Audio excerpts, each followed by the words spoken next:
Welcome again to my kitchen, and I'm cooking today again in another version of my Marnie Corset apron. This fabric came from a charity shop. It's a little vintage piece which I absolutely adore, and I finished it off with some gold bias binding. Today I'm going to be making a tomato focaccia bread. My husband brought me this beautiful box of tomatoes, and I thought what better way to use them. So I've got my dough out of the oven. It's been proving just like I showed you in the previous video. So now I'm going to show you how I do my tomato focaccia bread. So I've made the same batch of dough as previously, so that was 4 cups of flour. The only difference I made is that I didn't include the gluten because this is more of a sort of flat style of bread and I don't need that extra lift. So I've got 3 trays and I'm just going to oil them. Quite generous with the oil because I really like the way it makes a crispy crust. This is almost like a pizza as well as a focaccia, a combination of the two. And you don't have to use tomatoes on this. This works really well if you use sliced red onions on top, or garlic, or olives, or anchovies, pretty much anything you like. In fact, you could even make it into pizza if you wanted. Okay, so I've oiled my trays. I'm just going to pop them up here out of the way. Next I'm going to oil my surface so that the dough doesn't stick, because I don't want to be using any extra flour on here. I'm going to take the lid off my dough and I'm going to tip it out sideways, like so. And just with that excess oil, oil up my scraper, like that. And then I can just use the scraper and push that dough around without it sticking. So there I have my rectangle, and I'm just going to cut that into 3.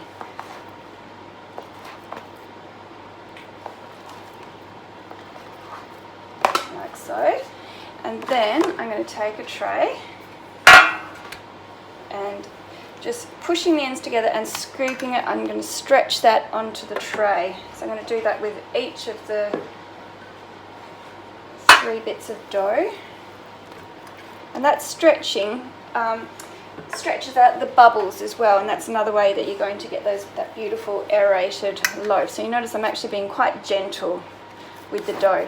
Next I'm going to just squish the dough gently into the sides of the tray, and you can see that it's quite bouncy and it's sort of bouncing back, and that's okay because then I'm just going to take my tomatoes, which I've already sliced, and just by pushing them into the dough I'm going to push it all into the corners. So I start off by doing the 4 corners,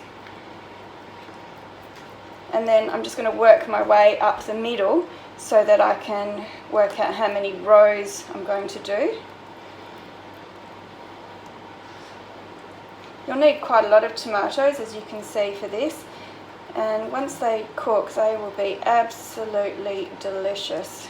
They'll get all caramelized and the richness of the flavour will come through. So there we have 1 tray done. Now I'm going to do the next tray, same deal, pushing it out, and if you find that the dough is sticking to your hands, remember the trick I showed you last time, and that is you can actually just wet your hands and that will stop the dough from sticking. If your tomatoes are quite big and you've got a bit of a gap there, you can use smaller pieces to fill that in. It's still going to work really well. I think I might have cut up too many tomatoes here. That's okay, have a tomato salad.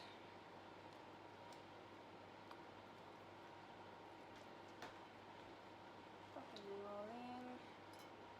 Got some more, these ones are a bit smaller. Beautiful colour. I'm actually going to mess up my rows here and just put an extra one in because they look so delicious. Like that. And the last tray.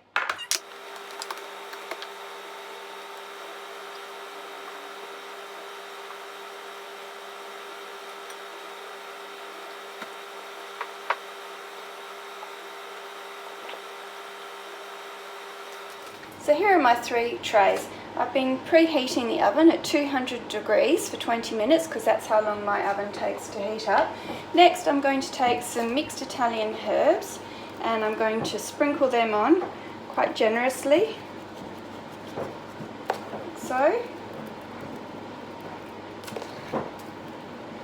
These have got basil and oregano and chilli, absolutely delicious. More. Okay, next we want salt because it is really delicious getting that popping salt flavour. And really, this is like a meal in itself. You don't need to have anything else with it.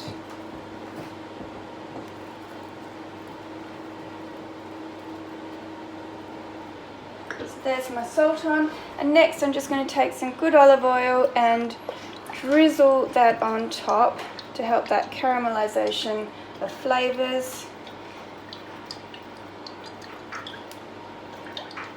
And bring out all that yummy tomato herbiness. So there it is, they're ready to go into the oven. So here we go, that tomato bread is cooked and how delicious does that look. So I'm not going to leave it to cool in the tray because I don't want it going soggy. So I'm just going to use a scraper to help lift it out of the trays. Put them onto the cooling rack so they can cool down just enough so we can eat them. What do you reckon? You're going to have a go at this? If you do, tag me at Workspace Fads so I can see what you're cooking through. It's all very well, I think, to do the fun bread art ones, but you know what? These tomato ones with the topping all over, they're the best, I reckon.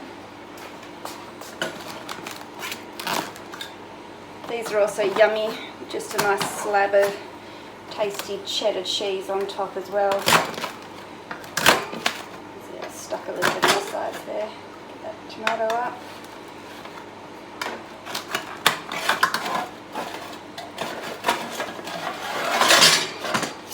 And there we have it.